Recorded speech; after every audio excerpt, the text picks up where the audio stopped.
beneath the crushing darkness of the deep ocean, where sunlight has never touched. Scientists have just made a discovery that's sending shivers through the marine biology world. It's a creature so strange, so terrifying, that even the most experienced deep-sea explorers admit they've never seen anything like it before. This is not your average fish story. This is a living nightmare pulled straight from the abyss. And the more they study it, the more disturbing details they uncover. It all began when a team of researchers sent a high-tech submersible into one of the deepest trenches on Earth, a place humans have barely explored. At first, the cameras captured the usual deep-sea, life-ghostly jellyfish, strange glowing worms, and alien-like crabs.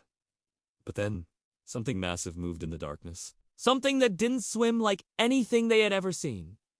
Its movement was slow, deliberate, almost calculating. The sub's spotlight caught a glimpse of Ita Twisted, elongated body, covered in translucent skin that shimmered with eerie bioluminescence. Its eyes were huge and pitch black, as if they could see straight into your soul. Even more chilling were the dozens of thin, tendril-like appendages trailing behind it, each moving independently, almost as if they were searching, reaching. The creature didn't seem afraid of the submersible. In fact, it approached. As it got closer, researchers realized it wasn't just curious, it was studying them. Every movement was controlled, precise, almost intelligent. One scientist later said it felt like the creature was aware they didn't belong there, and it was deciding what to do about it. Then came the sound. The team's underwater microphones picked up a low, rumbling vibration that grew louder as the creature neared. It wasn't just noise, it was communication. The frequency was so low, it could be felt more than heard, rattling the sub's frame. Whatever this thing was, it had the ability to send signals through the water, possibly to others of its kind. When it opened its mouth, the crew's blood ran cold. This wasn't a simple jolt, it was a nightmare of nature's engineering. Layers of needle-like teeth curved inward, designed not just to bite, but to trap. Anything unlucky enough to get caught would never escape. And in the deep, there is no mercy, only survival. As the team tried to back the sub away, the creature followed. Its long tendrils wrapped around the water in strange patterns, creating ripples that distorted the view. The onboard sensors began. Malfunctioning lights flickered, controls lagged. It was almost as if the creature's presence was interfering with the technology. One researcher made the chilling connection: some deep-sea creatures generate electrical fields to hunt or navigate. If this thing had evolved such an ability on a massive scale, it could disable anything in its territory. And here, miles below the surface, that made it the apex predator. Before they could escape, the sub's camera recorded one final, haunting image. The creature turning its entire body toward the lens. Its massive black eyes, unblinking, its tendrils drifting upward like the fingers of some ancient sea god. Then, in an instant, it vanished into the darkness, leaving only the echo of that deep, rumbling call. When the team resurfaced, they were pale, shaken, and silent. The data they brought back has stunned the scientific community, and debates rage over what they truly encountered. Some call it a new species. Others believe it's a living relic from a time before humans walked the earth. But one thing is certain, whatever it is, it's still down there, and it's watching. News of the discovery spread like wildfire. Headlines screamed about a monster from the deep, and social media exploded with theories. Some claimed it was proof of ancient sea legends. Others insisted it was an alien life form that had adapted to Earth's oceans. But the scientists who saw it firsthand weren't laughing. They knew what they had witnessed was far beyond anything in the textbooks. Satellite scans of the trench where the creature appeared showed something just unexplained movements deep below, as if entire shadows were shifting across the ocean floor. This wasn't a one-time encounter.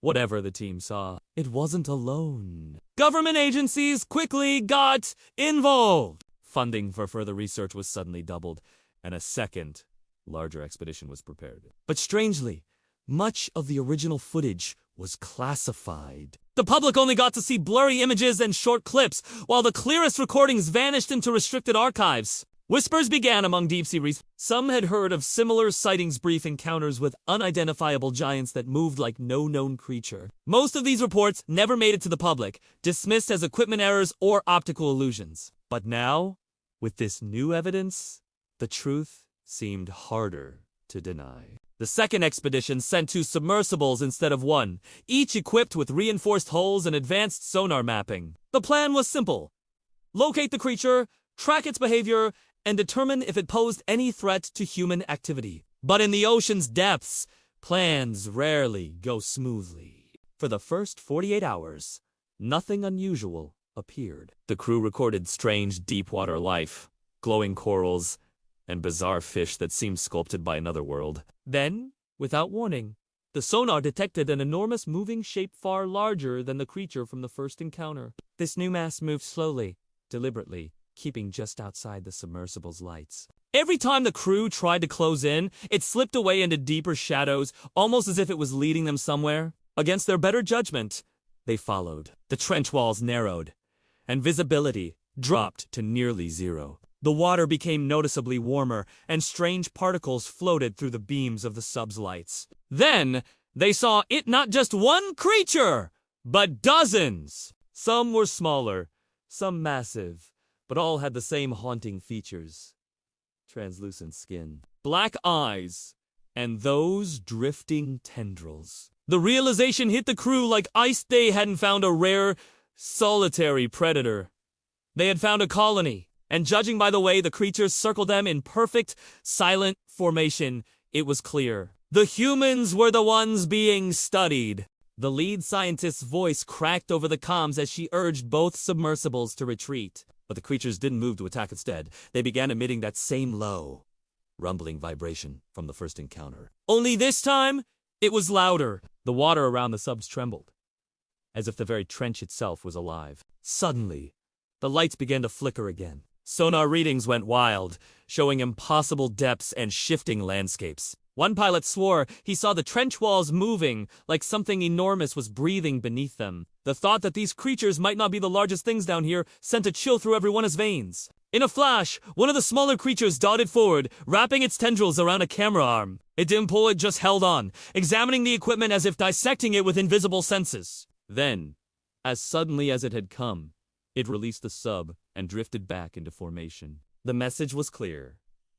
We know you're here. The lead sub turned upward, preparing to ascend, but the creatures began to follow in perfect sync. Their glowing bodies pulsed brighter, almost hypnotically, as if they were trying to herd the subs back into the trench. It was a silent command.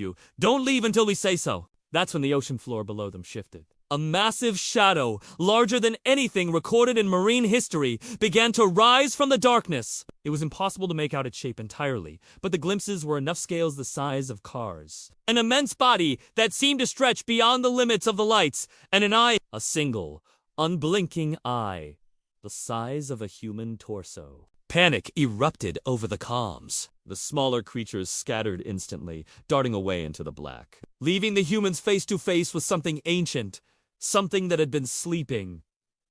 Until now, the vibration in the water grew deafening, rattling the sub's very bones. Then, without warning, the massive shape sank back into the trench, disappearing as silently as it had risen. The smaller creatures returned to their positions, now motionless, their black eyes locked on the subs. It was as if they were telling the humans you've seen too much. With failing equipment and rising fear, the expedition had no choice but to abort. Both submersibles began their slow, tense ascent, never breaking eye contact with the colony below. Only when the surface light began to filter through the water did the creatures vanish entirely. Back on the research vessel, no one spoke for hours. The recordings were immediately seized by waiting officials, and the crew was told their mission was now classified. All they were allowed to say publicly was that they had found an unidentified deep-sea species of interest. But in the quiet corners of the ship, the whispers were different. They knew they had looked into the eyes of the ocean's true rulers, and lived to tell about it.